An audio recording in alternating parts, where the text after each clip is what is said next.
Je suis venu ici aujourd'hui pour vous dire que quelle que soit votre situation financière, quelles que soient les ressources de vos parents, que vos parents soient pauvres, que vos parents soient riches, que vos parents aient les moyens, que vos parents n'aient pas les moyens, quelle que soit votre condition financière, si vous travaillez, vous pouvez réussir. En travaillant, tout est possible. Parce qu'il y a quelques années, j'étais comme vous, en kaki ici. Et comme on a dit, j'étais dans la petite salle E3, qui est tout en bas, dans le bâtiment qui est juste au bout. Nous étions 19 dans notre classe de première C et terminale C. Si j'ai pu faire ce que j'ai fait aujourd'hui, c'est que vous aussi, vous pouvez faire la même chose. Nous sommes identiques. Tout à l'heure, j'ai eu l'occasion de demander à certains d'entre vous ce que vous souhaitiez faire.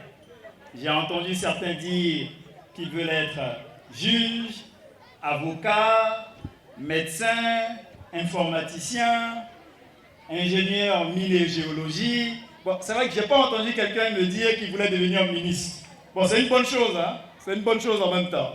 Mais honnêtement, vous pouvez tout faire. Il y a quelques années, je n'avais tellement pas d'argent que je n'ai jamais pris, je ne sais pas pour vous, hein, je n'ai jamais pu m'offrir un taxi pour venir à l'école. J'étais tous les jours qu'il pleuve, qu'il fasse chaud, j'étais tous les jours obligé de marcher.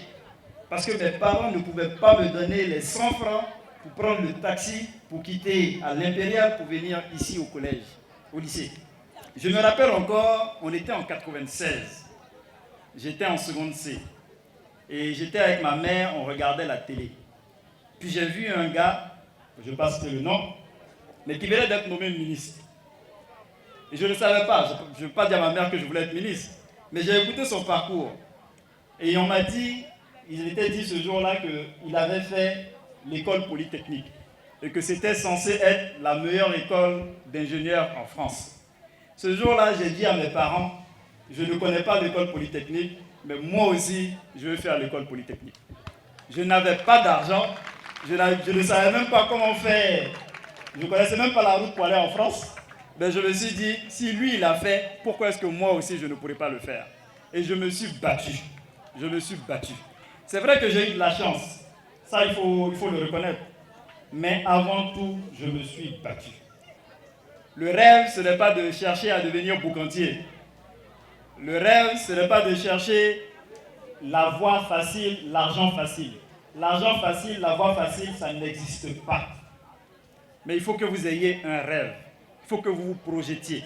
Donc je vous invite à rêver. Mais je ne demande pas que vous rêviez et que vous restez dans votre lit et dans votre rêve en haut. Un rêve est fait pour être réalisé. Donc même si vous n'avez pas forcément la filière que vous souhaitez, quel que soit l'endroit où on vous oriente, battez-vous pour être les meilleurs. Je voulais, avant de conclure, parler à nos jeunes filles. Parce qu'on m'a dit qu'il y avait encore des cas de grossesse en milieu scolaire. J'espère que Bassam, j'espère que vous n'allez pas tomber dans ces cas de grossesse en milieu scolaire. J'ai été content de voir que parmi les lauréats, il y a beaucoup de filles. Ça me rassure. N'écoutez pas les petits garçons. Ils ne peuvent rien faire pour vous. Eux-mêmes, ils se cherchent. Eux-mêmes, ils se cherchent. Donc, ce sont des VI. Ne les écoutez pas. Concentrez-vous sur vos études. Je vous assure, concentrez-vous sur vos études. C'est le meilleur investissement que vous puissiez faire.